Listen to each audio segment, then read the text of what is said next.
Hi everyone. Today I want to share with you s- some interesting idea about how to improve your English language. Especially a lot of people who just like more of being textbook oriented.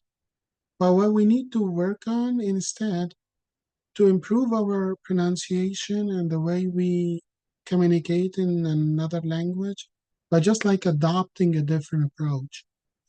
So one of the people that inspired me to think further about this with a YouTube channel with the Fluent English. And maybe I'm going to share with you some of the resources shared. But one of the ways I took away from watching this channel was that when we speak in English, we need to keep in mind like four main items. One is sound displacement, and we're going to talk more about this. Two, breathing. Three, pitch, and four, reduction and being so much natural in the way you speak. So for the first one, you need to know exactly where every sound is made, like which place in your like um the soundtrack or the mouth where in the sounds are made. And also if we have the nasal cavity here, like the nasal track as well, because we have some nasal sounds. Uh, so you need to be aware where each sound is being made, and that's gonna help you understand how it goes when you start speaking in another language. Two, you need to be aware of how to breathe in a good way in order to have your thought unit, because the way we speak in English, for example, is quite different from the way we speak Arabic or Spanish or French or, let's say, for example, Chinese. Like every language has its own specifics, and you need to be aware of that. So, one way of doing that is to learn how to breathe. The third thing to keep in mind when you communicate in English is to keep in mind English has its own musicality, which other language might not have. Let's say, for example, in Arabic, it doesn't have the same musicality English has. And Chinese, another example that you need to keep in mind.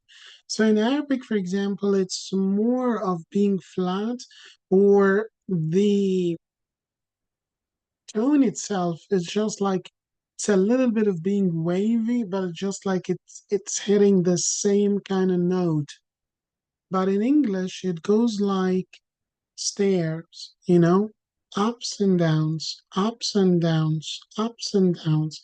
So one thing that you need to keep in mind is to have these different levels and to practice these different levels when you speak English. So, say for example, I'm going to give you a very short demonstration of how this goes. So, the first thing that you need to keep in mind that we have the highest level of the pitch, and in this case, it's just like I know, I know, I know, I know, I know. So, I know, I know, no, I know, I know. So, I know, I know, I know, I know, I know.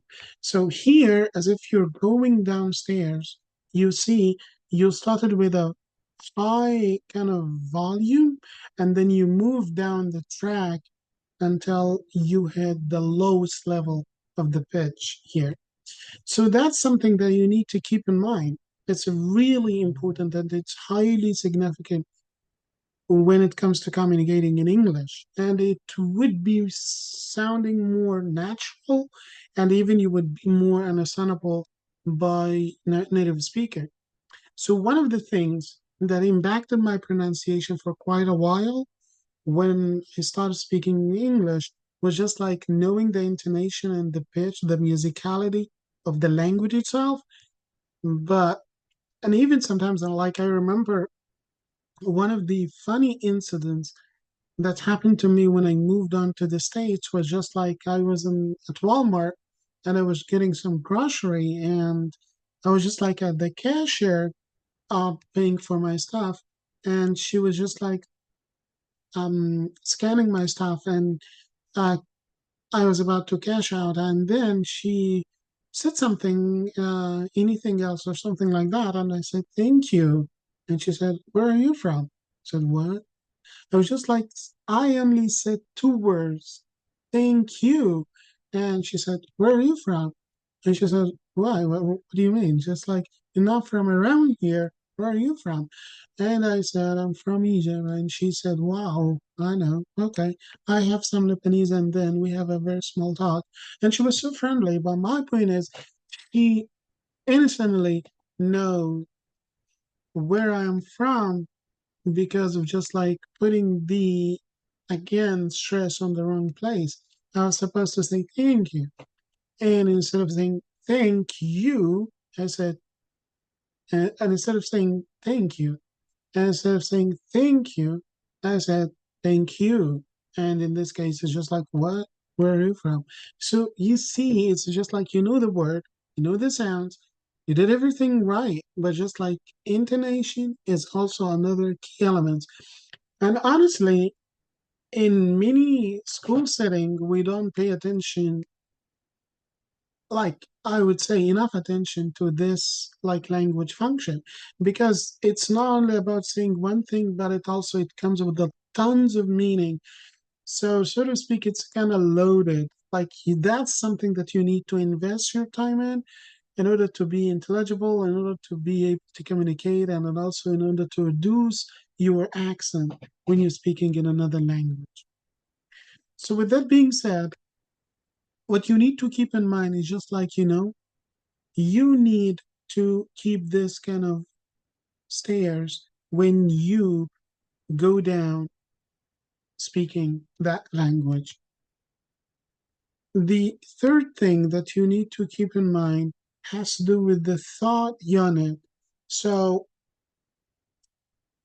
because I'm quite familiar with Arabic and French, I can say, like in Arabic, we tend to just like say every word as it is, right? It's just like, I want to go to the supermarket. This is how it goes in Arabic.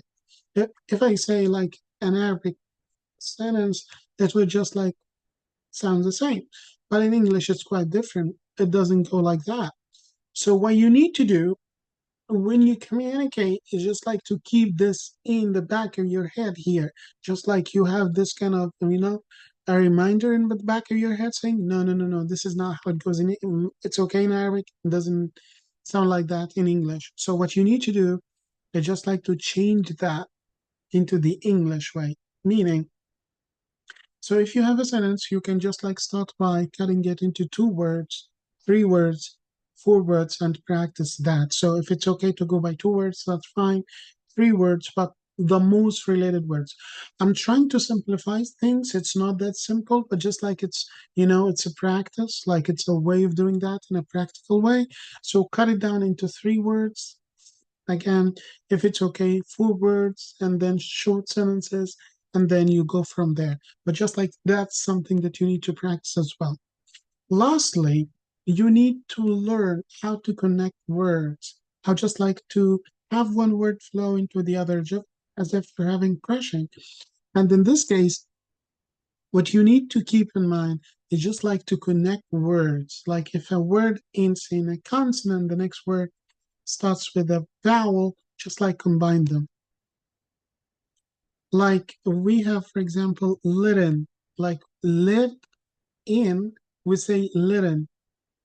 See here, it's litten, as if just like we change the T into D, and then we started with we combine them, blend them, so to speak, to be just like one word. So that's something that you need to keep in mind. And one of the tricks that I have learned from watching this video with just like, okay, don't care too much about the places articulation, manner of articulation, just like we spend too much on that, and some we try to fake them, and we come across unnatural. So one of the ways that he was talking about, just like don't do anything with your tongue, like keep your tongue down.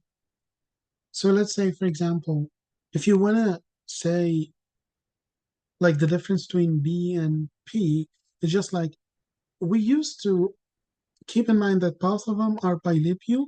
One of them is like stressed, and the other one is stressed, low, aspirated, not aspirated.